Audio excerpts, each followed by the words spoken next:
The bullet that shattered the window of the general store missed Florence Sinclair's head by 3 inches, and in that crystalline moment of flying glass and splintered wood, she understood with perfect clarity why her mother had warned her that men brought nothing but ruin. Florence hit the floorboards hard, her basket of supplies scattering across the worn planks as gunfire erupted in the street outside. It was May of 1882, and Opal, Wyoming had been relatively peaceful for the past 6 months, but peace never lasted long in cattle country. Through the broken window, she could see 2 men on horseback shooting at the bank across the dusty street, their faces covered with bandanas, their revolvers flashing in the afternoon sun. The sound was deafening, each shot cracking through the air like thunder, and Florence pressed herself flat against the floor, her heart hammering so hard she thought her ribs might crack. The store owner, Mr. Henderson, was crouched behind his counter, his face pale as milk. Florence crawled toward the back of the store, keeping low, her navy skirt dragging across the dirty floor. She had lived in Opal for 2 years now, ever since her mother died of consumption back in Kansas, and she had learned to recognize the particular breed of chaos that men created. Her mother's lessons echoed in her mind, sharp and clear as the gunshots outside. Men are selfish creatures, Florence. They take what they want and leave destruction in their wake. Your father proved that. Every man since has proven that. Trust your own hands, your own mind, and nothing else. The shooting stopped as suddenly as it had started. Florence heard hoofbeats thundering away, growing fainter, and then the confused shouts of townspeople emerging from their hiding places. She stayed down for another minute, breathing hard, before slowly pushing herself to her knees. Her hands were shaking and she clenched them into fists to make them stop. She had not survived this long by falling apart at every crisis. "Miss Sinclair, are you hurt?" Mr. Henderson called from behind his counter. "No," she said, her voice steadier than she felt. "I am fine." She stood, brushing sawdust and glass fragments from her skirt, and surveyed the damage. The window was destroyed, and her supplies were scattered everywhere. She began gathering what she could salvage, methodically placing items back in her basket. A can of peaches, a sack of flour that had split slightly at the corner, a spool of blue thread. Outside, someone shouted that the sheriff had been shot. Florence felt her stomach twist, but she kept collecting her things. She had learned not to get involved in violence, not to let herself care too much about what happened in the streets. That was men's business, men's endless cycle of fighting and dying, and she wanted no part of it. She paid Mr. Henderson for what had not been damaged and stepped carefully through the broken glass to reach the door. The street was chaos. People were running toward the bank, and she could see Sheriff Coleman lying in the dirt, blood spreading across his chest. Doc Hartley was already kneeling beside him, his medical bag open. Florence turned in the opposite direction, toward her small house on the edge of town, wanting only to get away from this violence, this reminder of everything her mother had taught her to fear. She had made it perhaps 20 yards when a man on horseback came around the corner at a full gallop, nearly running her down. Florence jumped back, her basket flying from her hands, and landed hard on her backside in the street. The rider pulled his horse up short, the animal rearing slightly, hooves pawing the air just feet from where she sat. "Damn it all," the man swore, swinging down from his saddle before his horse had fully stopped. "Madam, I am so sorry. Are you hurt?" Florence looked up at him, fury replacing her fear. He was tall, with dark hair that fell past his collar and several days' worth of stubble on his jaw. His clothes were dusty from hard riding, and he wore a gun belt slung low on his hips. Everything about him spoke of danger, of the careless masculine violence that had nearly gotten her killed twice in the space of 10 minutes. "Get away from me," she said, her voice cold as January ice. He stopped, his hand still extended to help her up, confusion crossing his weathered face. He looked to be in his late 20s, perhaps 30 at most, with gray eyes that caught the afternoon light. "Madam, I was just trying to help you up." "I do not need help from you or any other man," Florence said, pushing herself to her feet without accepting his offered hand. Her hip hurt where she had landed, and her pride hurt worse, but she would not show weakness in front of this stranger. She brushed off her skirt again, aware that she must look a fright, covered in dust and glass fragments, her dark blonde hair half fallen from its pins. The man lowered his hand slowly, and she saw something shift in his expression. Not anger, which she had expected, but something thoughtful, measured. He took a step back, giving her space, and bent to retrieve her fallen basket. Her supplies had scattered again, rolling across the street. "Then judge me by my actions only," he said quietly, gathering up her things. "Not by what other men have done." She stared at him, thrown off balance by his words. He moved efficiently, collecting the flour sack, the peaches, the thread, placing each item carefully in her basket. His movements were deliberate, almost courteous, and when he straightened and held the basket out to her, he kept that same respectful distance. Florence took the basket, her fingers brushing his for just a moment. His hands were calloused, scarred across the knuckles, the hands of someone who worked hard for a living. "Thank you," she said stiffly, because her mother had also taught her manners, even if she had taught her distrust. "Isaiah Kane," he said, touching the brim of his hat. "I am the new deputy, just rode in from Cheyenne. Though from the looks of things, I should have arrived about an hour earlier." "Florence Sinclair," she replied automatically, then wished she had not given her name. She did not want to know this man, did not want any connection to him. Deputies were still lawmen, still men who lived by violence, and she had seen where that led. "If you will excuse me." She turned to go, but his voice stopped her. "Miss Sinclair, the sheriff has been shot. Were you in town when it happened? Did you see anything?" She turned back reluctantly. Up the street, they were lifting Sheriff Coleman onto a stretcher. Doc Hartley's face was grim. "I was in the general store. 2 men robbed the bank. They rode out heading south.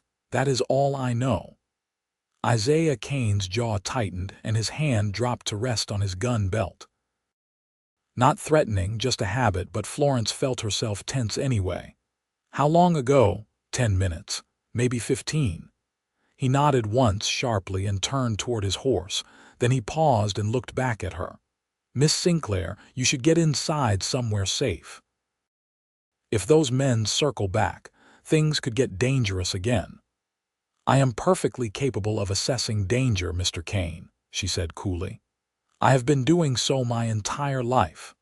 Something flickered in his gray eyes, something that might have been understanding or curiosity, she could not tell which.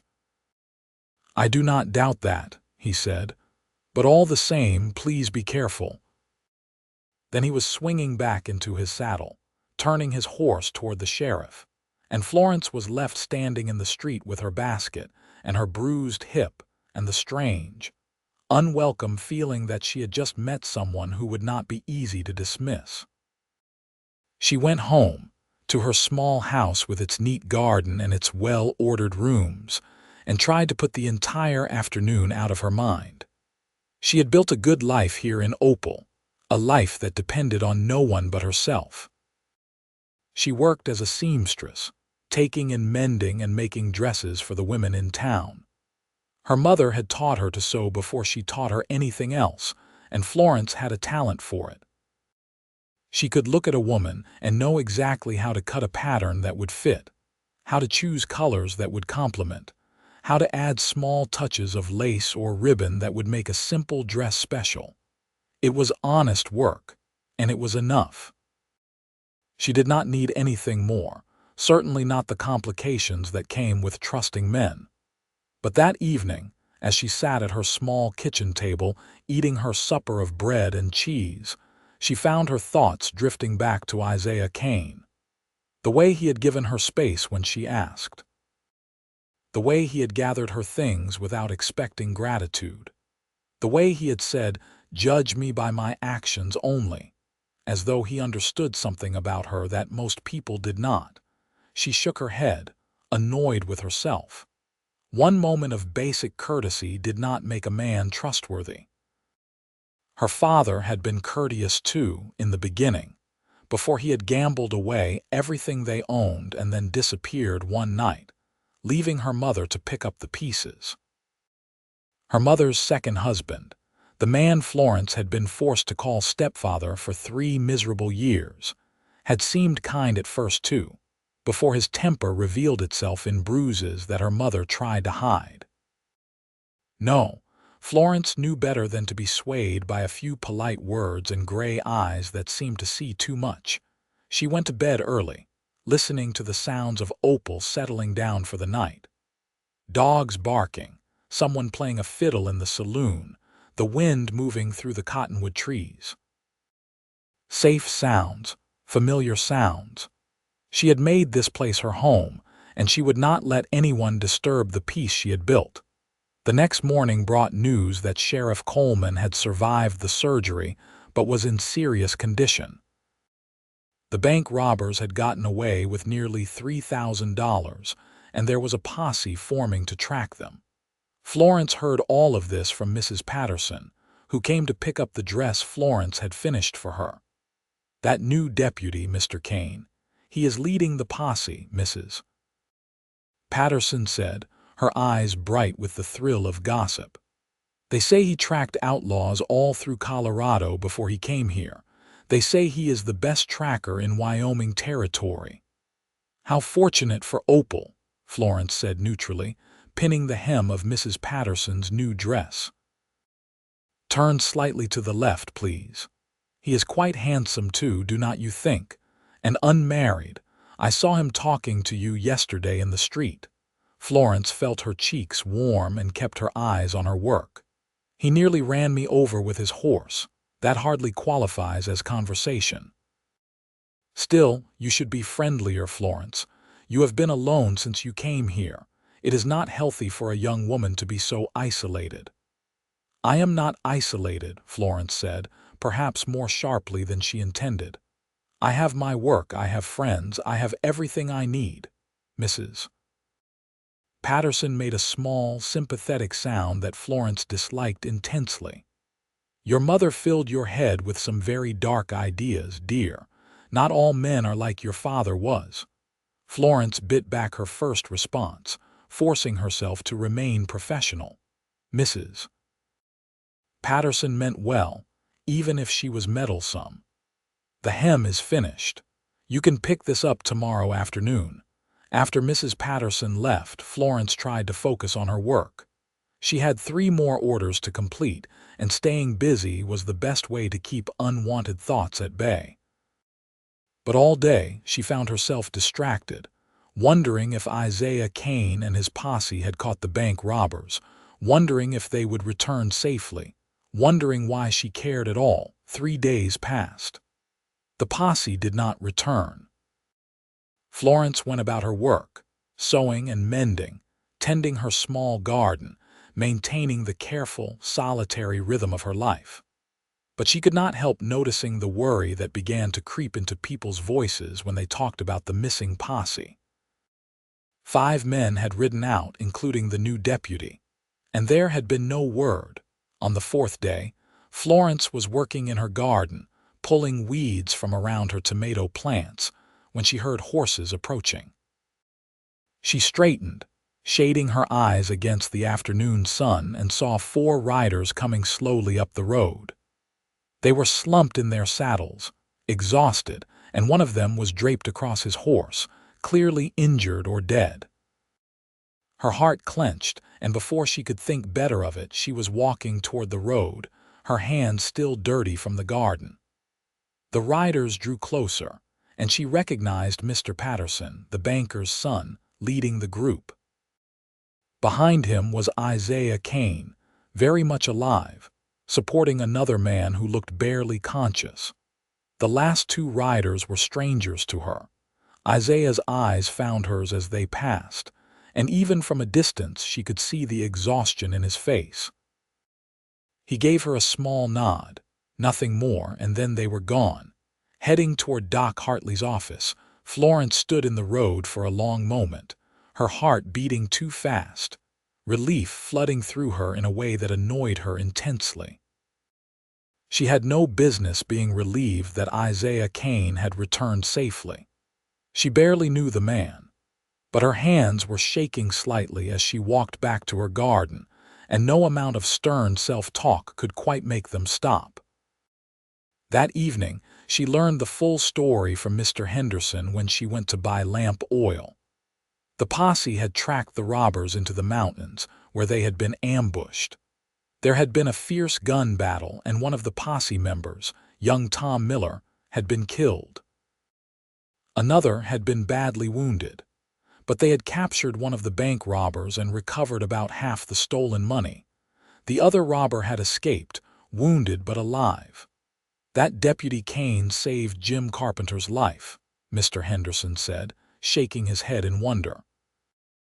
Carried him out of that firefight on his back while bullets were flying everywhere. Then he tracked down that one robber like a bloodhound. They say he is something to see, tracking. Can read signs in the dirt that other men would not even notice. Florence took her lamp oil and walked home as the sun set, painting the sky gold and crimson. She should have felt satisfaction that justice had been partially served, that the town was safer now. Instead, she felt unsettled, as though something in her carefully ordered world had shifted without her permission. She did not see Isaiah Kane for another week. When she finally encountered him again, it was in the most mundane of circumstances. She was at the post office, mailing a package of finished lace work to a customer in Cheyenne, when he walked in. He looked better than he had the day he returned with the posse. The exhaustion had faded from his face, and someone had convinced him to shave. He wore a clean shirt under his vest, and his badge caught the light from the window. When he saw her, his eyes warmed slightly, though his expression remained respectful, reserved. "Miss Sinclair," he said, touching his hat. "Mr. Kane," she replied, determined to keep her voice neutral. They stood in awkward silence for a moment. The postmaster, Mr. Davies, was busy in the back room, and they were alone in the small office. Florence finished addressing her package and stepped back, preparing to leave. "I wanted to thank you," Isaiah said quietly. She looked at him, surprised. "Thank me? For what?" "For the information you gave me that first day, about which direction the robbers went, how long ago they had left.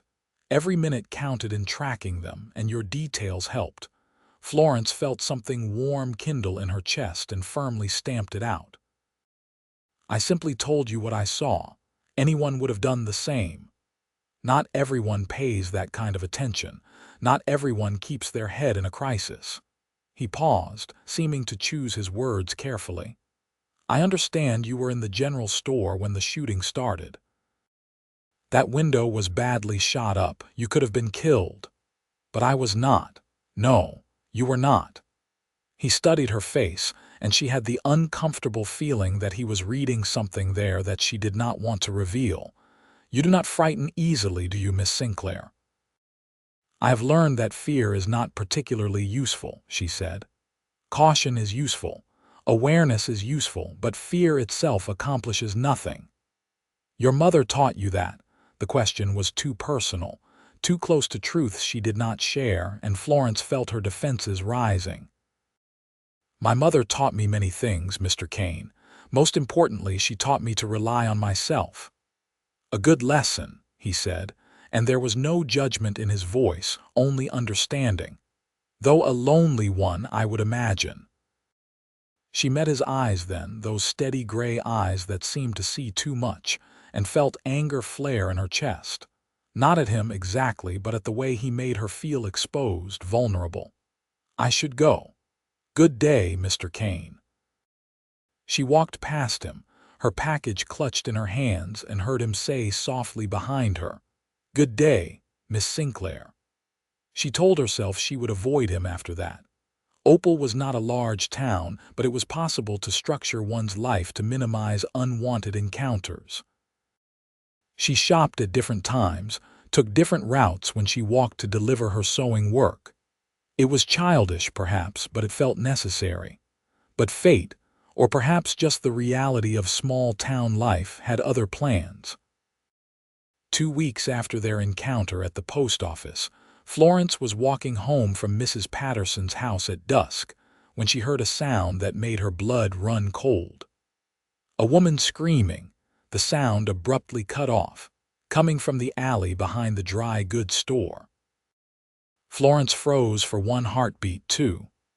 Every instinct told her to keep walking, to not get involved, to stay safe. But the memory of that scream, terrified and desperate, would not let her move away. Before she could think better of it, she was running toward the alley, her skirts bunched in her hands. What she saw made her stop short. A man had a woman, Sally Chen, who worked at the Chinese laundry, pressed against the wall. His hand was over her mouth, and his other hand was tearing at her dress. Sally's eyes were wide with terror, and she was struggling, but he was much larger than she was. "Stop!" Florence shouted, her voice louder than she had ever heard it. "Let her go." The man turned, and Florence recognized him as Jack Dunmore, a ranch hand with a reputation for drinking and troublemaking. His face was flushed, his eyes glassy with alcohol. "Mind your own business," he snarled. "This does not concern you." "I am making it my business," Florence said, though her heart was hammering so hard she felt dizzy. "Let her go, or I will scream loud enough to bring every man in this town running." Dunmore laughed, an ugly sound, and took a step toward her. "Maybe I will take care of you too, then." Two birds with one stone. Fear shot through Florence, sharp and cold, but she held her ground. She opened her mouth to scream, and suddenly Isaiah Kane was there, stepping between her and Dunmore with a speed that seemed impossible. "You will want to step back, Dunmore," Isaiah said, his voice deadly quiet. "Right now." Dunmore stopped, swaying slightly. "This is none of your concern, Deputy. A man assaulting 2 women is absolutely my concern." Isaiah's hand rested on his gun, not drawing it, but the threat was clear. "Sally, come here. Miss Sinclair, take her with you and get Doc Hartley." Sally stumbled away from the wall, her dress torn, tears streaming down her face. Florence caught her, supporting her weight, and began to back away. But she could not quite tear her eyes from the scene in the alley, from the way Isaiah stood between them and danger, his body taut as a drawn bowstring. "You cannot arrest me for nothing," Dunmore blustered, but there was fear creeping into his voice now. "I did not do anything." "I saw what you did. That is enough." Isaiah stepped forward and Dunmore stepped back. "You have 2 choices. You can come with me peacefully to the jail, or you can resist and I will make you regret it. Your choice." Dunmore looked at Isaiah's face, at his hand resting on his gun, and whatever he saw there made him deflate. "Fine, fine. This is horseshit, but fine." Florence watched as Isaiah expertly disarmed Dunmore and marched him out of the alley, one hand gripping his shoulder. As they passed, Isaiah's eyes met Florence's for just a moment. "Are you hurt?" "No," she managed to say. "I am fine." "Good, take care of Sally. I will come find you both after I get this piece of trash locked up." Then he was gone, and Florence was left standing in the alley with Sally Chen sobbing in her arms. She held the other woman, making soothing sounds, and tried to ignore the way her hands were shaking. She took Sally to Doc Hartley, who examined her and confirmed that she was bruised but not seriously injured. Mrs. Chen arrived, speaking in rapid Chinese that Florence could not understand, and swept her daughter into a fierce embrace. The gratitude in the older woman's eyes as she looked at Florence needed no translation. Florence waited outside the doctor's office, sitting on the bench in the gathering darkness, suddenly exhausted. The adrenaline that had carried her through the crisis was fading, leaving her shaky and slightly nauseous. She kept seeing Dunmore's face, kept hearing Sally's cut-off scream, kept thinking about what might have happened if Isaiah had not appeared when he did. She heard footsteps and looked up to see Isaiah approaching. He sat down on the bench beside her, not too close, maintaining that respectful distance that she was beginning to recognize as characteristic of him. "How is Sally?" he asked, frightened, "but she will be all right." "Physically, at least." Florence looked at her hands folded in her lap. "Thank you for what you did." "I should be thanking you. You put yourself at risk to help someone else. That was brave." "It was foolish," Florence said, the words coming out more vehemently than she intended. "I could have been hurt. I should have run for help instead of confronting him myself." "Maybe, but you did not run. You stood up." He was quiet for a moment, and she could feel him looking at her. "Your mother taught you not to trust men, but she also taught you to be strong. That much is clear." Florence felt her throat tighten. "My mother taught me that men create violence and chaos, that they take what they want without regard for who they hurt. Tonight proved her right." "Dunmore proved her right," Isaiah said quietly, "but I hope I did not." She turned to look at him then, really look at him. In the dim light from Doc Hartley's window, his face was serious, open. There was no anger in his expression at her words, no defensive posturing. Just a calm acceptance of her opinion and a quiet offer of something different. "You told me to judge you by your actions only," Florence said slowly. "Tonight, your actions were honorable. I acknowledge that." "It is a start," Isaiah said, and there was the faintest trace of a smile at the corner of his mouth. "Though I suspect your standards for judgment are quite high." "They are," Florence agreed. "They have to be."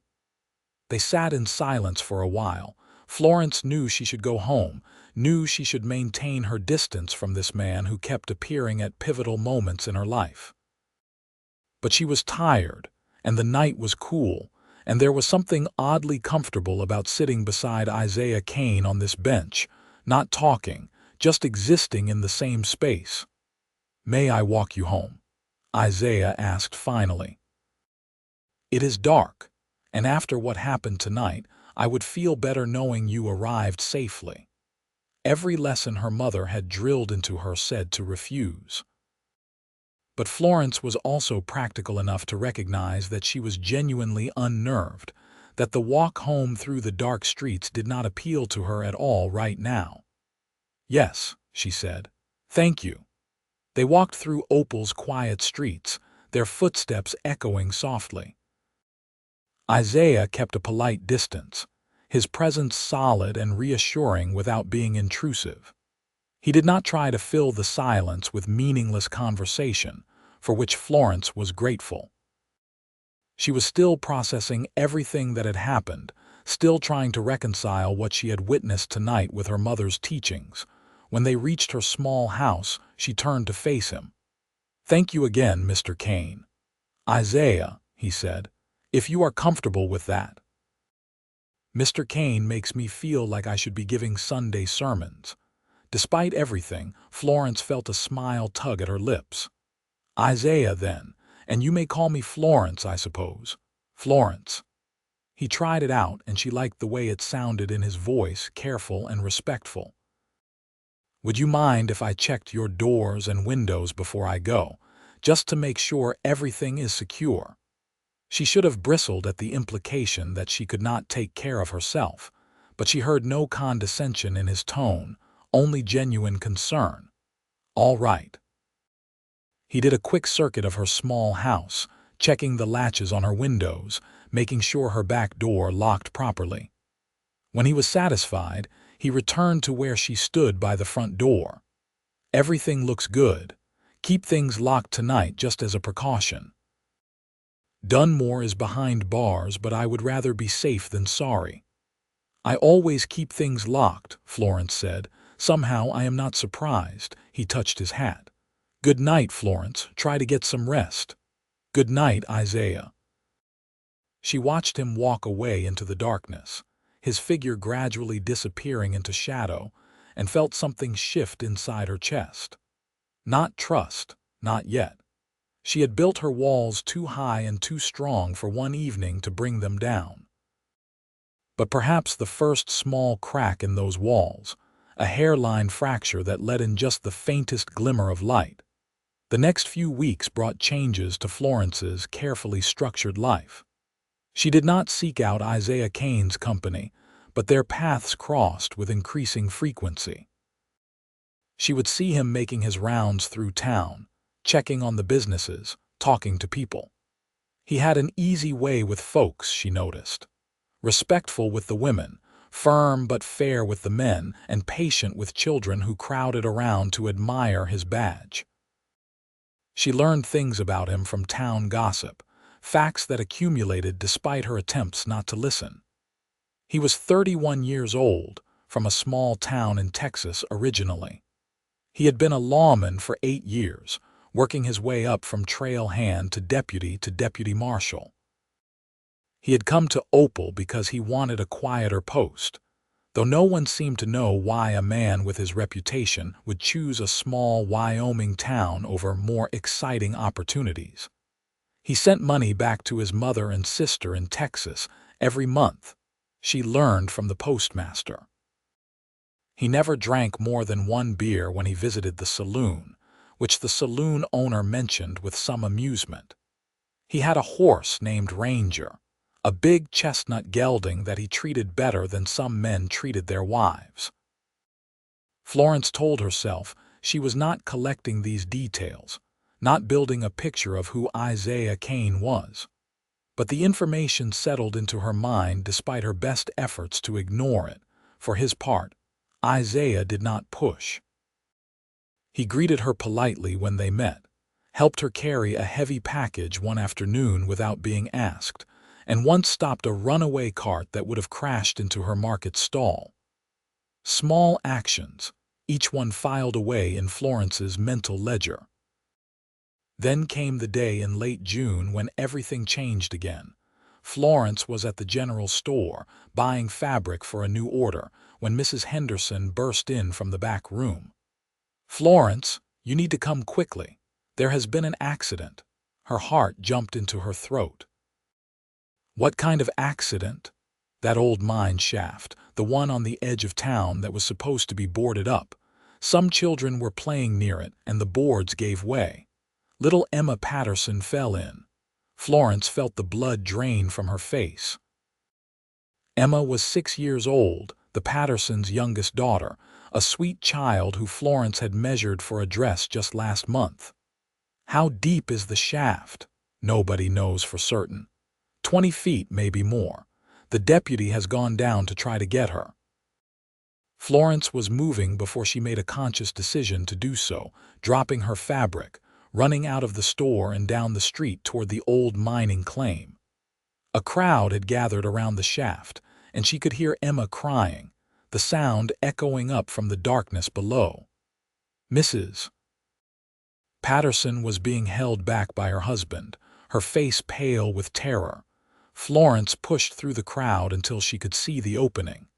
The old boards had indeed given way, leaving a dark hole about 3 feet across. She could not see the bottom. How long has he been down there? She asked Mr. Patterson. 5 minutes, maybe. He tied a rope around himself and went right down, did not even hesitate. Florence felt her chest tighten. The mine shaft could be unstable, could collapse further at any moment. Isaiah had gone down anyway into the darkness to save a child he barely knew. The minutes dragged past. The crying from below had stopped, which somehow made everything worse. Florence found herself praying, something she had not done since her mother died. Please let them be all right. please." Then Isaiah's voice echoed up from the darkness. "I have her. She is alive. Pull us up." Several men grabbed the rope and began hauling it up hand over hand. Florence held her breath, watching the dark opening. Finally, Isaiah's head appeared and then his shoulders. He was covered in dirt, his face streaked with it, and he held Emma cradled against his chest with one arm while gripping the rope with the other. The little girl was crying again now, which Florence recognized as a good sign. Willing hands reached down to take Emma as soon as she was within reach, passing her to her mother who collapsed over her, sobbing. More hands helped Isaiah out of the shaft. He emerged breathing hard, his shirt torn, blood seeping from a gash on his arm. "She might have a broken ankle," he said, his voice steady despite his obvious exhaustion. "Otherwise, she seems all right, just frightened." Doc Hartley was already examining Emma, gentle and thorough. Isaiah swayed slightly, and Florence moved without thinking, going to his side and taking his good arm. "You are bleeding," she said. He looked down at his arm as if noticing the injury for the first time. "Just a scrape. I am fine." "You are not fine. You need that cleaned and bandaged." "Come with me." She expected him to argue, but he simply nodded and let her guide him away from the crowd. They walked to her house, which was closer than Doc Hartley's office and quieter. Florence's mind was racing, but her hands were steady as she unlocked her door and ushered him inside. It was the first time Isaiah had been in her house, she realized. The first time she had allowed any man into her private space since she moved to Opal, but this felt different, felt necessary. He had risked his life for a child, and she would not let his injury go untended simply because of her own complicated feelings. "Sit," she instructed, pointing to one of her kitchen chairs. "I need to get my supplies." She kept a well-stocked medical kit, a habit from years of caring for her mother. She gathered clean rags, a basin of water, and a bottle of whiskey that she kept for medicinal purposes. When she returned to the kitchen, Isaiah had removed his torn shirt and was sitting in his undershirt, examining his arm. The gash was not as bad as it had looked initially, but it was still a nasty scrape, caked with dirt and small pebbles. Florence set her supplies on the table and pulled her chair close to his. "This is going to hurt," she warned, dampening a cloth. "I know. Go ahead." She began cleaning the wound, working carefully to remove all the debris. Isaiah did not flinch, though she could see his jaw tighten. She worked in focused silence, aware of his closeness, the warmth of his skin under her fingers, the rhythm of his breathing. "That was incredibly brave," she said quietly, not looking up from her work. "What you did. It was necessary. It was dangerous. The shaft could have collapsed." "It could have, but I was not going to leave that little girl down there." Florence paused in her work, meeting his eyes. "Why did you come to Opal, Isaiah? Mrs. Henderson says you could have had your pick of posts. Why choose a small town in Wyoming?" He was quiet for a long moment. "I was tired," he said finally. "Tired of chasing outlaws across 3 territories, tired of watching good men die for no reason, tired of never staying in one place long enough to call it home. I wanted somewhere I could make a difference in smaller, quieter ways, somewhere I could put down roots." "And have you put down roots?" "I am trying." His eyes held hers, steady and honest. "Though I find myself distracted by a certain seamstress who refuses to trust me." Florence felt heat rise in her cheeks.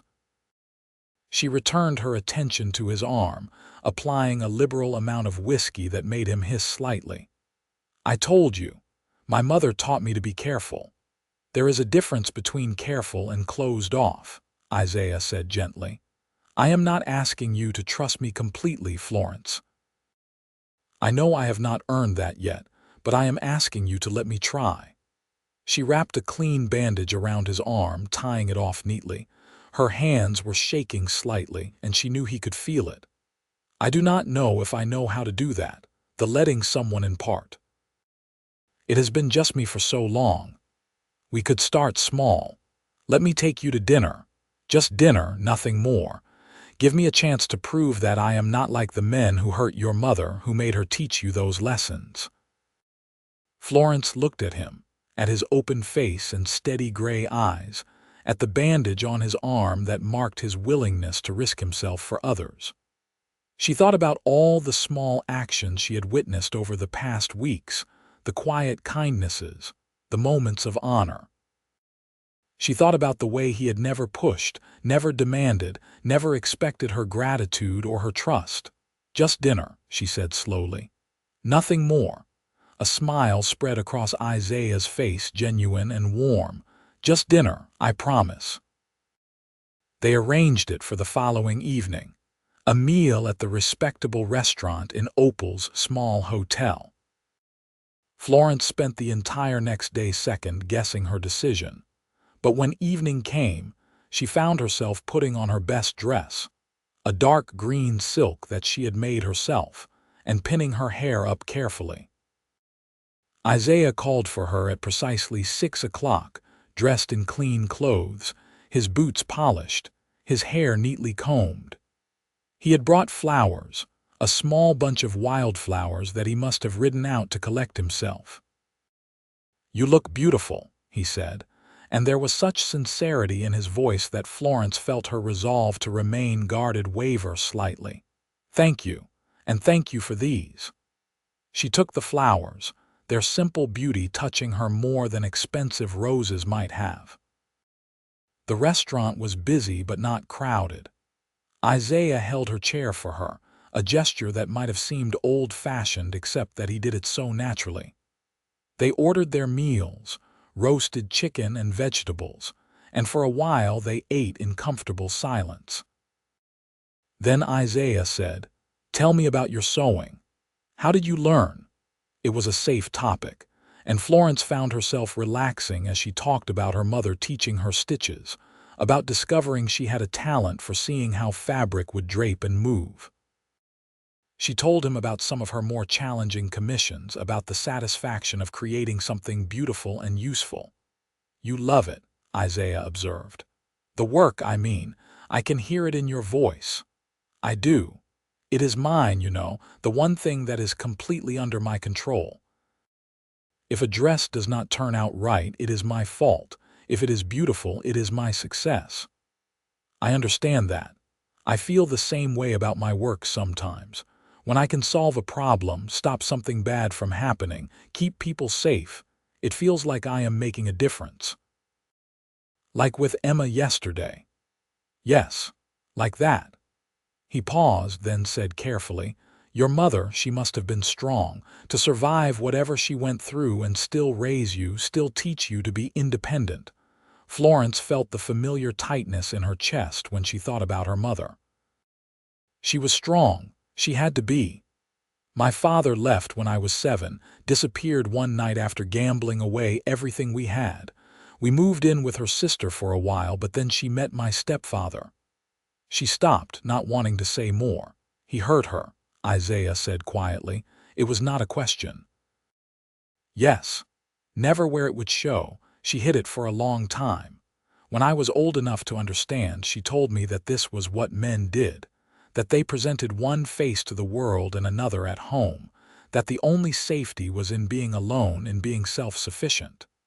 I am sorry for what she went through and for what you witnessed." "It is simply the way things are," Florence said, though her voice was not quite steady. "She died when I was 23, and I used what little money I had to come west. I wanted to start over somewhere no one knew me, somewhere I could prove I could survive on my own. And you have. You have built a good life here." "I have. But it is a solitary life. And sometimes," she hesitated, surprised to find herself being this honest, "sometimes I wonder if my mother was entirely right, if perhaps she let her pain blind her to the possibility that not all men are the same." Isaiah reached across the table and gently touched her hand, just his fingers resting lightly on hers. "Judge me by my actions only," he said again, echoing those first words he had spoken to her. "That is all I ask. Let me show you over time that your mother's pain does not have to be your future." Florence looked down at his hand on hers. She could pull away. She should pull away. But instead, she found herself turning her hand over, letting her palm rest against his. "You are very patient," she said softly. "You are worth being patient for." They stayed like that for a moment, hands touching across the table, and Florence felt something in her chest loosen, a knot that had been tied tight for more years than she cared to count. The rest of dinner passed in easy conversation. Isaiah told her about growing up in Texas, about his mother who still ran the family's small ranch with his sister's help.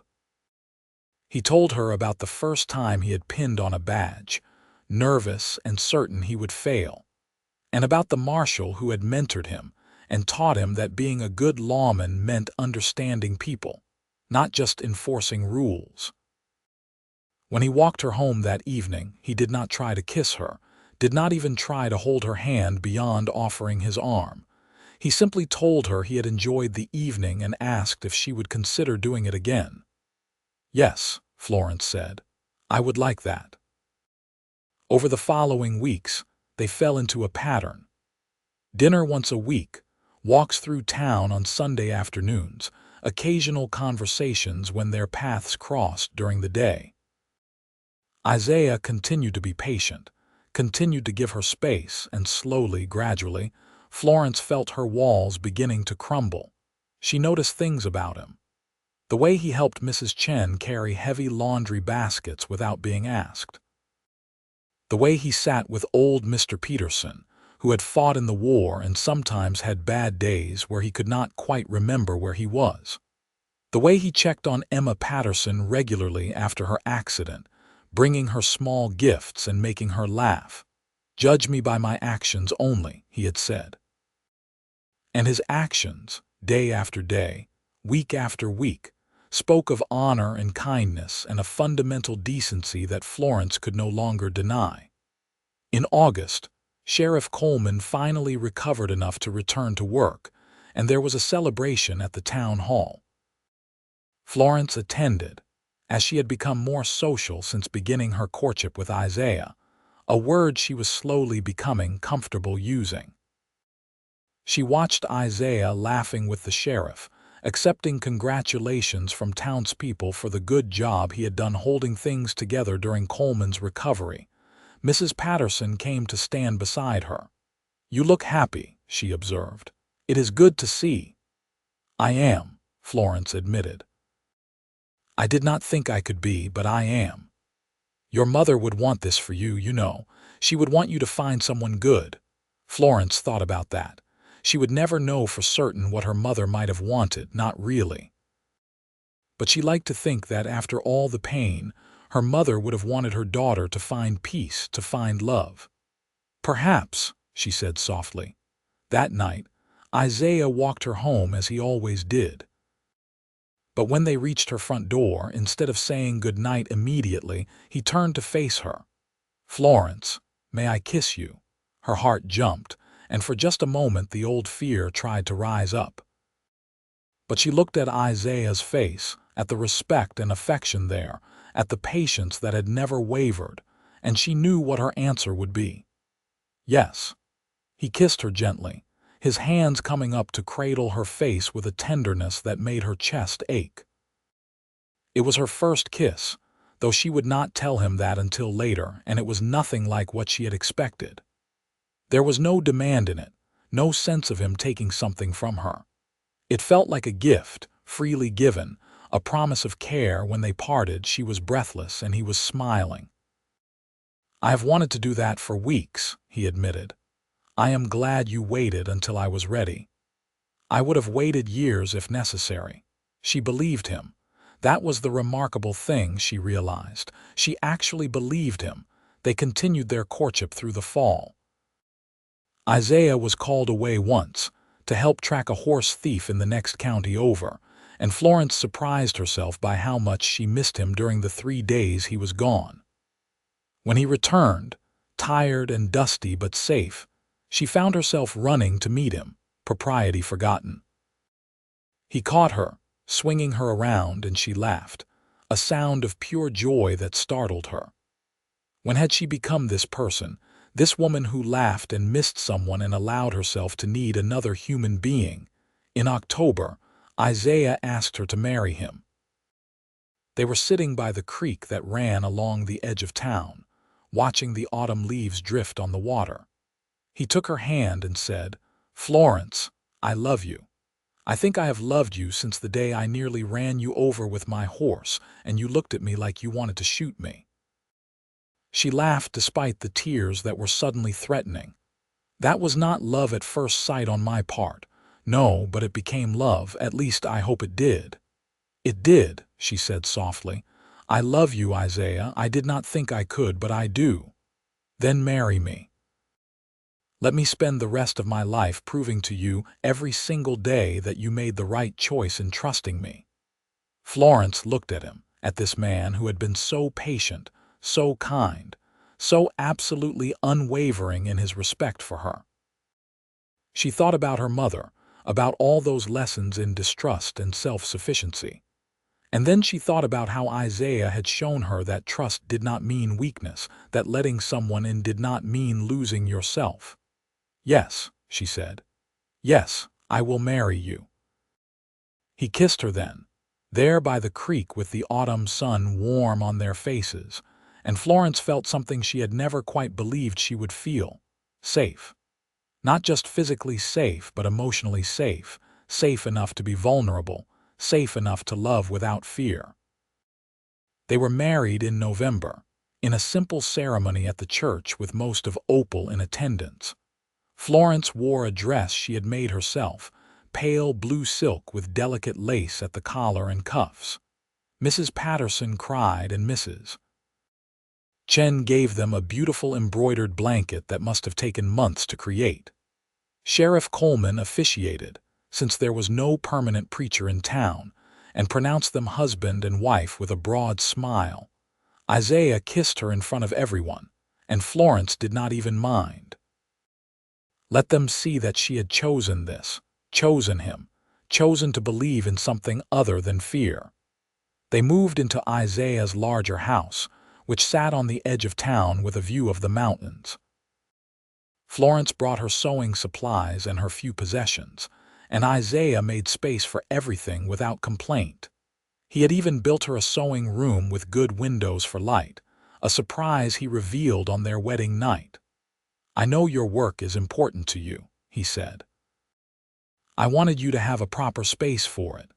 She looked at the room, at the careful thought he had put into it, and felt overwhelmed with gratitude and love. "Thank you," she whispered, "for understanding." That first year of marriage was an education for Florence. She learned that not all men expected to be served and catered to. Isaiah cooked breakfast most mornings, insisted on helping with dishes, and never once complained when she was busy with a commission and dinner was late. She learned that marriage did not have to mean losing her independence, that Isaiah valued her opinions and consulted her on decisions. She learned, slowly and with some difficulty, to talk about her fears instead of hiding them. When she had nightmares about her stepfather, Isaiah held her until she stopped shaking and never made her feel weak for being afraid. When she struggled with the idea of starting a family, terrified that she would not know how to be a good mother without a good example to follow, he listened and reassured her that they would figure it out together. She learned, most importantly, that love did not have to hurt, that it could be gentle and patient and kind. In the spring of 1883, Isaiah was offered a position as marshal of a larger town in Montana. The pay was significantly better, and it was a clear promotion. He brought the letter home and showed it to Florence. "What do you think?" he asked. She read it carefully, then looked around their home, thought about the life they had built in Opal, about her customers and friends. "I think you should turn it down," she said. "Unless you want to go. Do you want to go?" "No, I meant what I said when I came here. I wanted to put down roots, build a life. I have that now with you. I do not need anything more." He wrote back declining the offer, and Florence felt relief wash over her. She had been prepared to support him if he wanted to go, but she was glad he wanted to stay. That summer, Florence discovered she was pregnant. The news terrified her at first, all her old fears rising up. But Isaiah was so genuinely delighted, so confident in her ability to be a wonderful mother, that gradually her fear transformed into cautious excitement. "We are going to be a family," he said, his hand resting gently on her still flat stomach. "An actual family, Florence. Can you believe it?" She could believe it. That was the remarkable part. She could actually believe in this future, this life they were building together. Their son was born in March of 1884, during a late winter storm that made Isaiah pace their small living room like a caged animal, until Doc Hartley finally told him to either sit down or go outside before he wore a hole in the floor. Florence remembered the pain of labor, but more than that, she remembered the moment when Doc Hartley placed her son in her arms and she looked down at his tiny, perfect face. "What should we name him?" Isaiah asked, sitting carefully on the edge of the bed. Florence thought about her mother, about all those lessons that had kept her safe but also kept her isolated. She thought about Isaiah, about the actions that had proven her mother wrong. "I want to name him after someone strong," she said. "Someone who showed me that courage means being open to possibility." "What about William?" Isaiah suggested. "It means determined protector. That seems fitting." "William Kane," Florence said, trying it out. "I like it." "William Isaiah Kane," Isaiah amended, "if you are agreeable to that." She smiled, exhausted and happy and more content than she had ever imagined she could be. Perfect.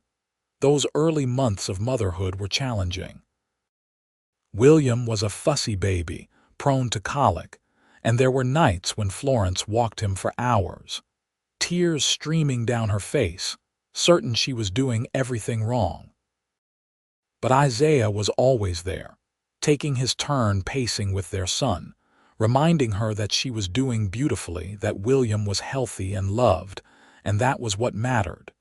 She continued her sewing work, though she took fewer commissions now. Isaiah never pressured her to give it up entirely, understanding that she needed that independence, that sense of her own purpose beyond motherhood. They hired a young woman, Sarah Miller, Tom Miller's widow, to help around the house a few days a week, which gave Florence time to both sew and rest. The years passed in a rhythm that Florence came to treasure. William grew into a sturdy, curious toddler, always getting into things, keeping them on their toes. Isaiah continued his work as deputy, becoming an integral part of Opal's community. Florence's sewing business flourished as her reputation for quality work spread to neighboring towns.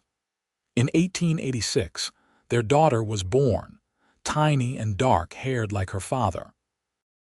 They named her Caroline, and she was everything William was not.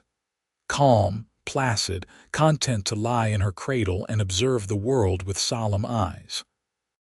Florence would sometimes sit in her sewing room, holding Caroline while William played at her feet, and marvel at how far she had come from that angry, frightened young woman who had been nearly run over by a cowboy's horse. She had built a life she never thought possible, had allowed herself to trust and love and be vulnerable. And the sky had not fallen. Her world had not ended. Instead, it had expanded in ways she could never have imagined. One evening in the fall of 1887, after the children were in bed, Isaiah found Florence sitting on their front porch, watching the sunset paint the mountains gold and crimson. "What are you thinking about?" he asked, settling into the chair beside her. "About my mother," Florence said. "About what she taught me, and about how you taught me something different." Isaiah took her hand, his thumb tracing circles on her palm. "What did I teach you? That actions matter more than words. That trust has to be earned slowly and carefully. That love does not have to mean losing yourself." She turned to look at him, at the man who had been so patient, so steadfast. "You taught me that not all men are like my father and stepfather, that some men keep their promises." "I will keep every promise I have ever made to you," Isaiah said seriously. "Every single one for the rest of my life." "I know. That is what makes all the difference." They sat together as darkness fell, comfortable in the silence, in the knowledge of all they had built together. Inside, their children slept safely. Around them, the town that had become their home settled down for the night. And Florence Sinclair Kane, who had once believed that trust was a weakness and that love was a trap, understood finally that her mother had been wrong. Not wrong to be hurt, not wrong to be angry at what had been done to her, but wrong to let that pain close her off from the possibility that something better existed. Florence had found that better thing in Isaiah, in their marriage, in the family they were building together. The years continued to unfold, bringing the normal joys and sorrows that any life contains. In 1889, Sheriff Coleman retired, and Isaiah was asked to take his place. He accepted with pride, becoming one of the youngest sheriffs in Wyoming territory. Florence threw herself into helping him celebrate, hosting a dinner for half the town at their house. William started school that same year, bright and energetic, always asking questions that neither Florence nor Isaiah could answer. Caroline followed 2 years later, quieter than her brother, but just as intelligent. Florence taught them both to sew, and while William quickly lost interest, Caroline took to it naturally, her small fingers nimble with the needle. In 1892, Florence received a letter from Kansas. Her aunt, her mother's sister, had passed away and left Florence a small inheritance. It was not a fortune, but it was enough to make a difference. Florence and Isaiah talked long into the night about what to do with it. "We could add onto the house," Isaiah suggested. "Give the children their own rooms. Or we could invest it," Florence countered. "Start a fund for their education." In the end, they did both, carefully dividing the money to serve multiple purposes. They added 2 bedrooms to the house, and they opened accounts for William and Caroline that would help them, eventually, attend university if they chose. The night after they signed the papers for the house addition, Florence lay in bed beside Isaiah and said, "I wish my mother could have seen this, could have known that I found happiness." "I think she would be proud of you," Isaiah said, pulling her close, "for having the courage to risk trust, even after everything she taught you to fear. You made it easy to be brave. No, you were always brave, Florence. You just needed someone to see it." They made love then, tender and familiar, a language they had learned together over the years. Afterwards, Florence listened to Isaiah's breathing slow into sleep, and thought about the strange path her life had taken. If someone had told her that day in 1882, when a cowboy nearly ran her over in the street, that she would end up married to him, mother to his children, content in a way she had never imagined possible, she would have laughed. But here she was, and she would not change a single thing. The 1890s brought changes to Opal and to Wyoming. The territory was working toward statehood, which brought both excitement and anxiety. Isaiah became involved in local politics, helping to draft regulations for their county, working to make sure that law and order would be maintained as they transitioned to being part of a state rather than a territory. Florence supported him in this work, even as she continued her own sewing business. She had become known for her wedding dresses, and women came from as far as Cheyenne to commission gowns from her. She hired 2 assistants to help with the simpler work, training them in the techniques her mother had taught her. William, at age 10, announced that he wanted to be a lawyer. Caroline, at 8, was still undecided, though she showed a talent for art that Florence encouraged. They were good children, well behaved for the most part, though they had their moments of rebellion and difficulty. But Isaiah was patient with them, as he had been patient with Florence, and she learned from watching him how to balance discipline with love. In 1896, Florence's 40th birthday arrived. Isaiah threw her a surprise party, inviting everyone they knew. As Florence looked around at the crowd in their home, at the friends and neighbors and family they had gathered over the years, she felt overwhelmed with gratitude. Mrs. Chen, now elderly but still sharp as a tack, came to sit beside her. "You have built a good life," she said in her accented English. "I am glad." "Thank you," Florence said, "and thank you for being such a good friend all these years. You saved my Sally that night, I never forget. You brave woman." Florence thought about that night, about how terrified she had been, how she had almost walked past that alley without getting involved. "Isaiah saved us both," she said. "No, you save you, he help, yes, but you the one who stand up, who not run away. That all you." Later, after the party wound down and the last guests had left, Isaiah and Florence stood together in their kitchen, surveying the mess of dishes and leftover food. "We should clean this up," Florence said, but she made no move to start. "It can wait until morning," Isaiah said, pulling her into his arms. "Dance with me. There is no music, so we will make our own." They swayed together in the kitchen, no music except their own breathing, their own heartbeats. Florence rested her head on Isaiah's chest and thought about all the dances they had shared over the years, both literal and metaphorical. "You ever regret it?" she asked softly.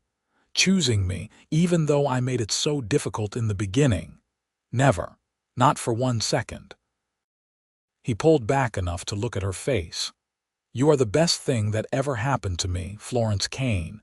You and our children and this life we have built. I would choose it all again, exactly as it happened. Even the part where I refused to let you help me up from the street," he laughed. "Especially that part. You were magnificent in your fury. I knew right then that you were someone special." They kissed, comfortable and familiar, and still, after all these years, touched with wonder. This was what love looked like, Florence thought. Not the passionate, desperate love of novels, though they had that too. But this deeper thing, this partnership built on trust and respect and countless small actions that proved, day after day, that they were safe with each other. The turn of the century brought both celebration and reflection. Wyoming had achieved statehood in 1890, and by 1900, Opal had grown from a small frontier town into a thriving community. There was talk of bringing a railroad spur through, which would connect them more directly to the rest of the state.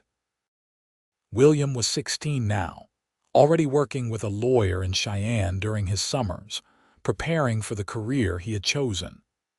Caroline was 14, lovely and artistic, filling sketchbooks with drawings of the mountains and the town and the people she loved.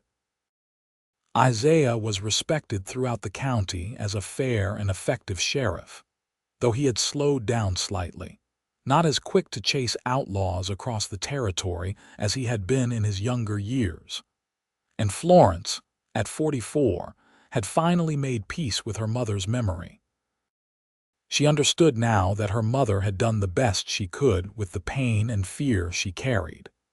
Those lessons in distrust had kept Florence safe, had given her the strength to survive on her own. But they had also limited her, and it had taken Isaiah's patience and love to show her that there was more to life than mere survival. One evening, in the spring of 1901, Florence was working in her sewing room when Caroline came to sit beside her. "Mama, can I ask you something?" "Of course." "How did you know Papa was the right person? The one you should marry?" Florence set down her needle and looked at her daughter, recognizing the particular anxiety in her face. "Is there a boy?" Caroline blushed. "Maybe. I do not know. He is nice, but I am not sure how to tell if it is real or if I am just imagining things." Florence took her daughter's hands. "When I met your father, I did not trust him at all. In fact, I actively disliked him. My mother had taught me that men could not be trusted, that they would always disappoint or hurt you. But Papa is not like that. No, he is not. And I learned that by watching what he did, not just what he said. He told me to judge him by his actions only, and that is exactly what I did.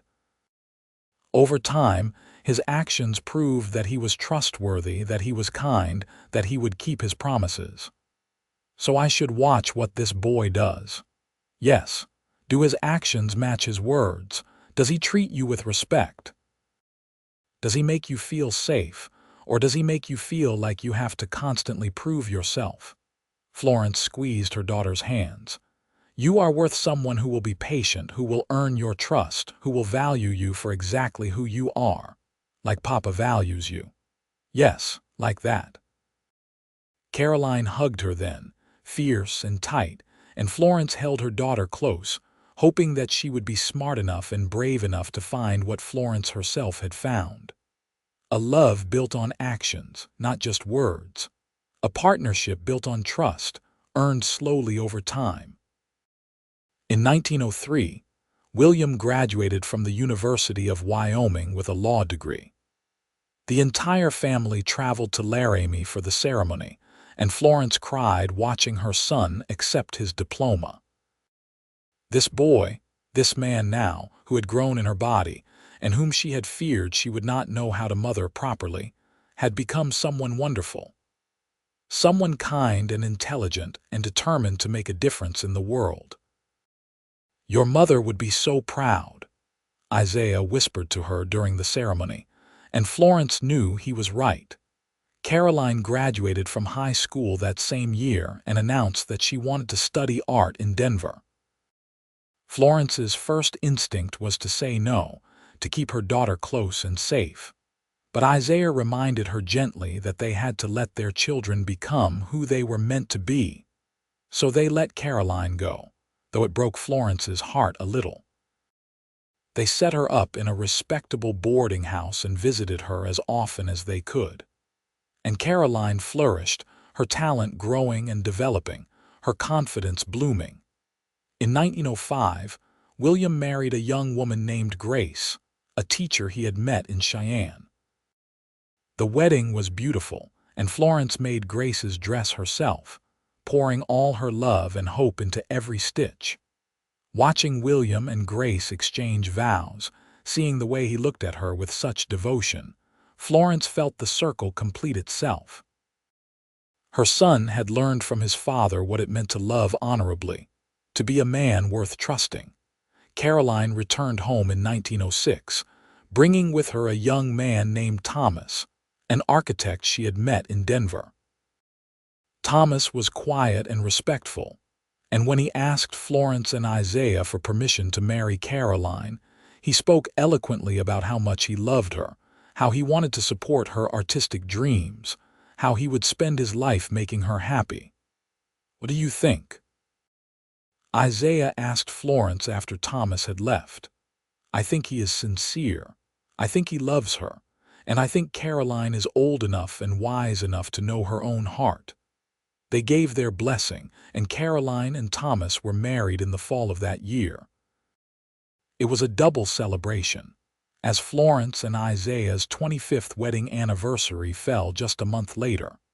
At the anniversary party, surrounded by children and friends and the life they had built, Isaiah stood and made a toast. 25 years ago, I almost ran over a beautiful, furious woman with my horse. She told me she did not need my help, did not want anything from me, and I told her to judge me by my actions only. He turned to Florence, his eyes warm with love. Every day since then, I have tried to prove myself worthy of the chance she gave me, and every day she has made me a better man. Florence, you are my heart, my home, my everything.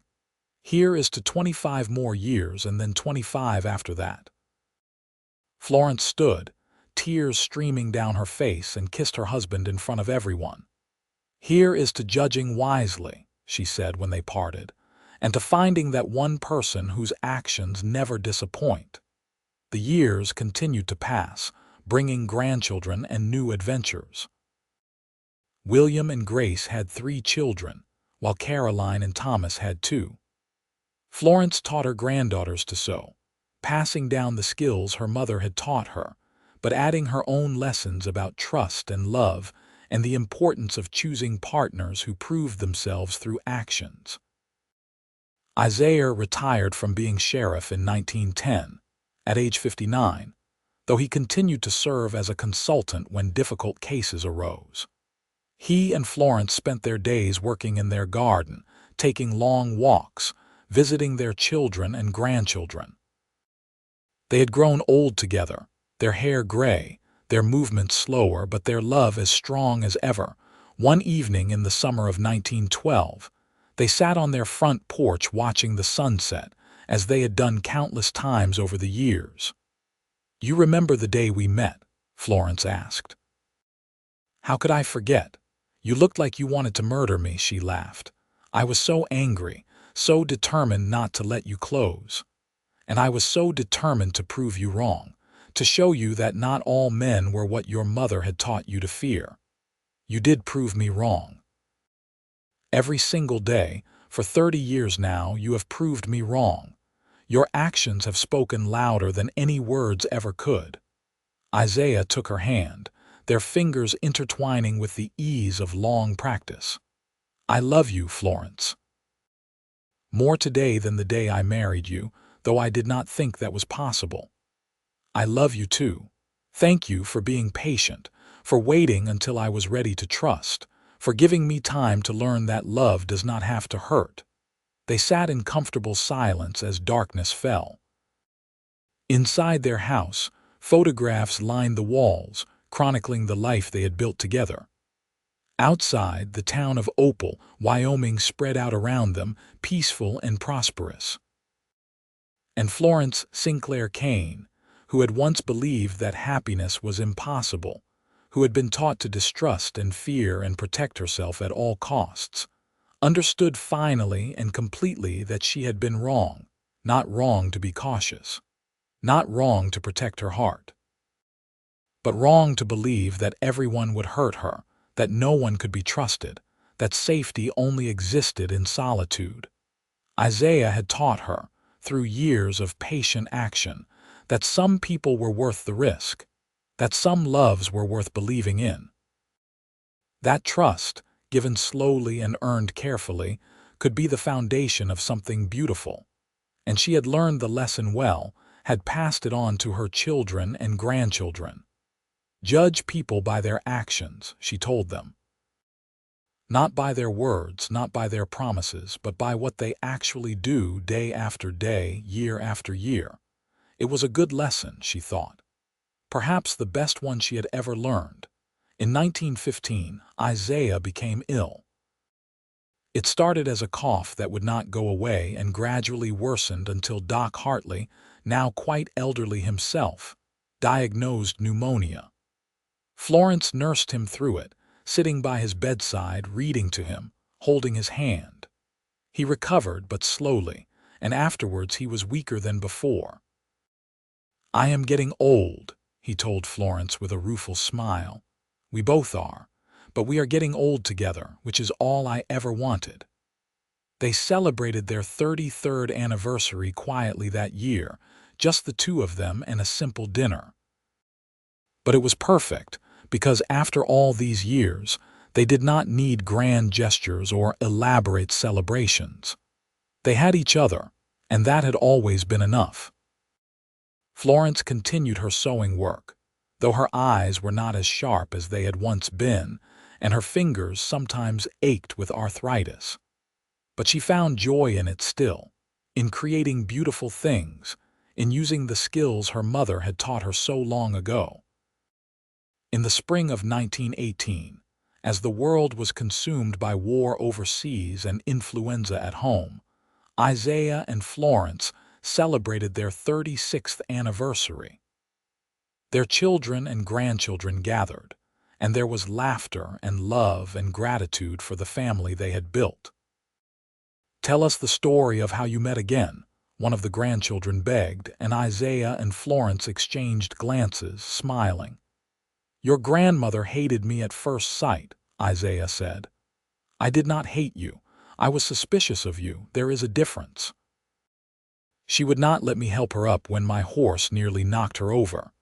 Because I did not need help. I was perfectly capable of standing on my own. And then I told her to judge me by my actions only. And he spent the next several months proving himself worthy of trust." The grandchildren listened, fascinated as they always were by this story.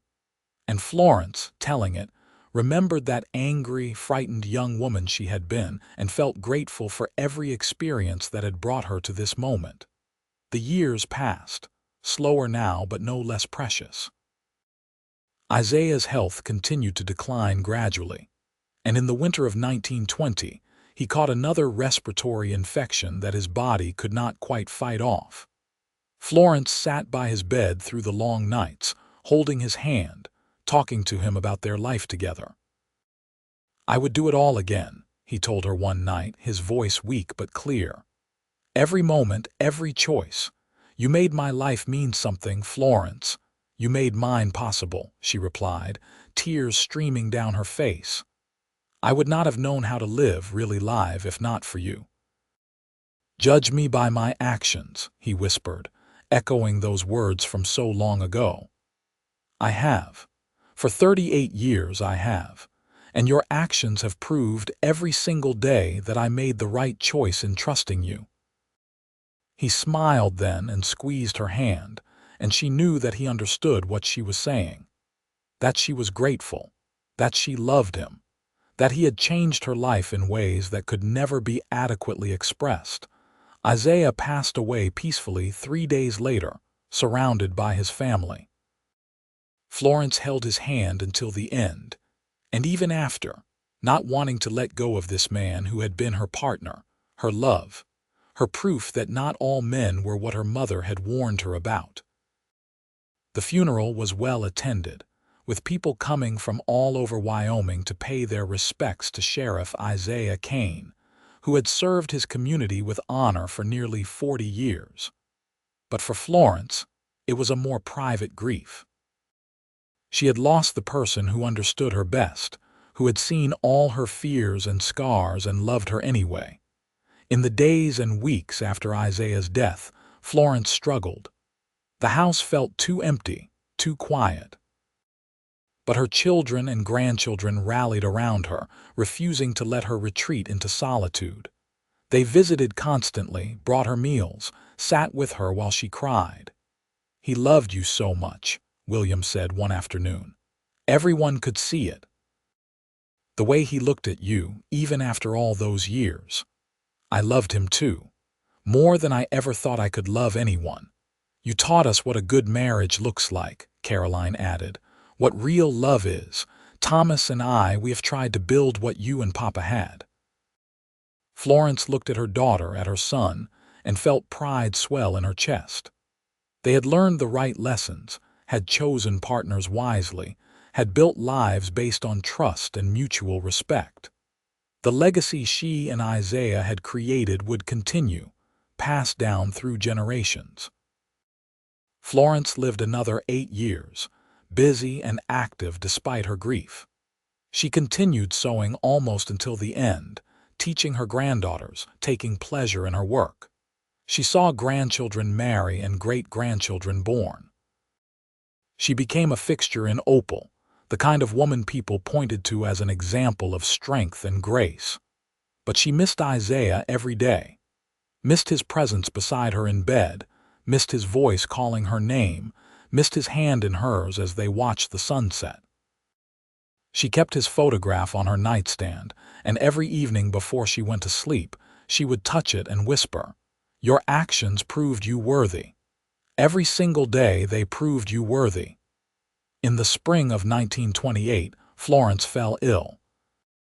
It was nothing dramatic, just a gradual fading, as though she had decided she had lived long enough without Isaiah and was ready to join him.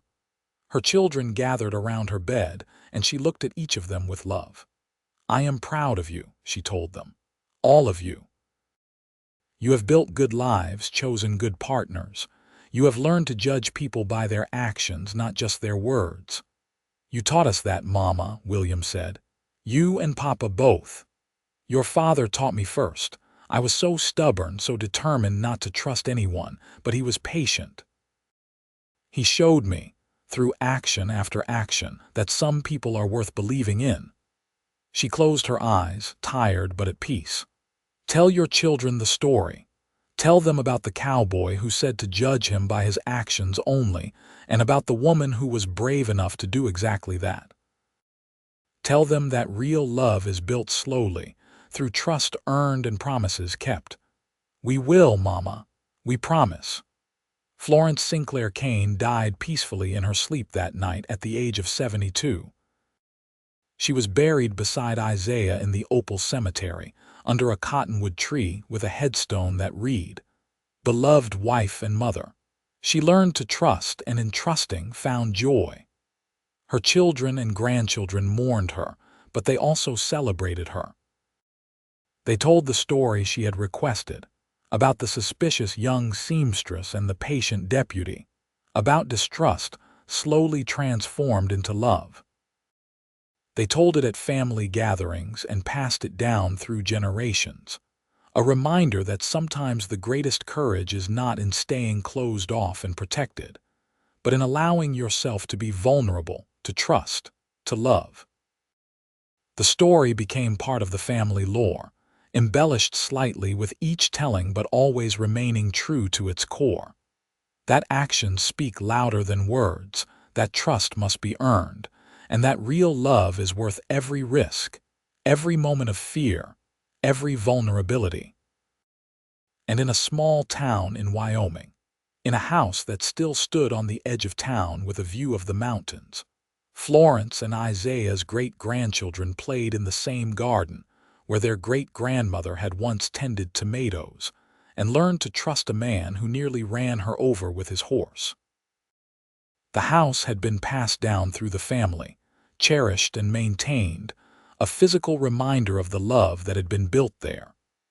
In Florence's old sewing room, now used as a study, her wedding dress was carefully preserved in a trunk, along with Isaiah's badge and their wedding photograph. Sometimes, late at night when the house was quiet, the current occupants would swear they could feel something peaceful in the air, as though the love that had filled these rooms for so many years had soaked into the very walls. And perhaps it had. Perhaps love like that, built so carefully and tended so faithfully, never really disappeared. Perhaps it lived on in the lessons passed down, in the choices made by each new generation, in the understanding that trust, once earned, is the greatest gift two people can give each other.